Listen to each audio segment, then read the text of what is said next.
Satoshi-Era miner sends 2,650 BTC worth 203 merit to FalconX and Cumberland. A Bitcoin miner that mined its coins in the Satoshi era moved 2,650 BTC, worth roughly $203 million, into FalconX and Cumberland on May 25, 2026, according to on-chain tracker Onchain Lens. Cointelegraph flagged the transfer in a same-day alert.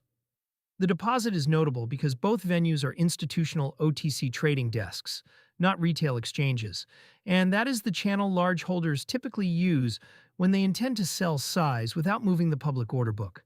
Bitcoin was trading at $77,549 at the time of writing, up 0.8% on the day, with the Fear and Greed Index at 41, neutral.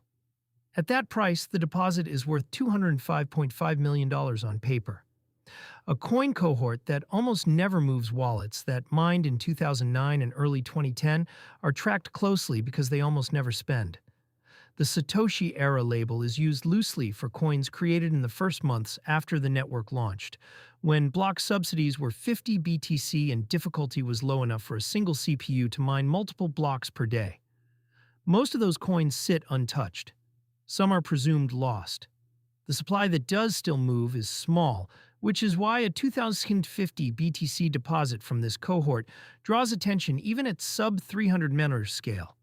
For context, Onchain Lens and other on-chain trackers flag old coin movements weekly, but the typical Satoshi-Era spend is a few hundred BTC at a time. A clean 2,650 BTC block routed directly to two desks is at the larger end of that range.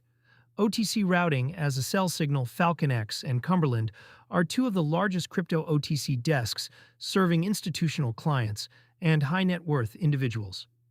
The usual reason a holder routes to OTC rather than a public exchange is to negotiate a single price for a large block, avoid slippage, and avoid showing the order to other market participants in real time.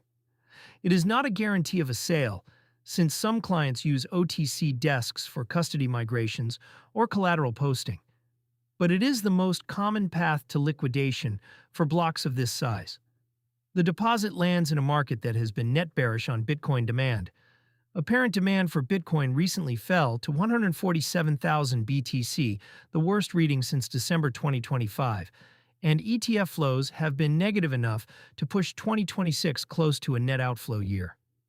Adding 2,650 BTC of potential sell side from an old wallet does not change the macro picture, but it is the kind of supply that shows up at moments when the bid is already thin.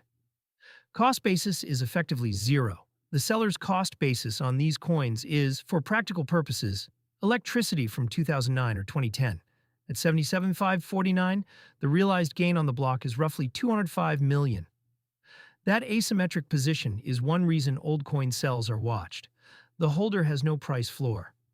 Any sale above a few dollars per coin clears the cost basis many times over, which removes the usual hesitation that newer holders have around selling into a soft market.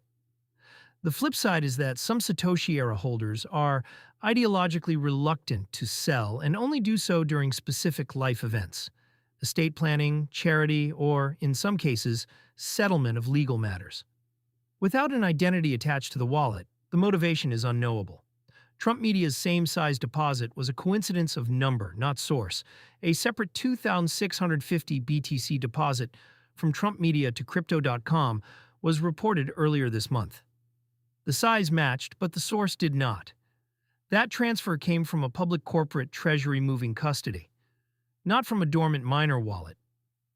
The two events are unrelated despite the matching round number, and conflating them in trading commentary has caused some confusion this morning. Signals that would confirm a sale. The next signal is whether the 2,650 BTC actually trades out of the desks or sits as collateral. OTC desks do not publish their fills, so the read will come from secondary indicators.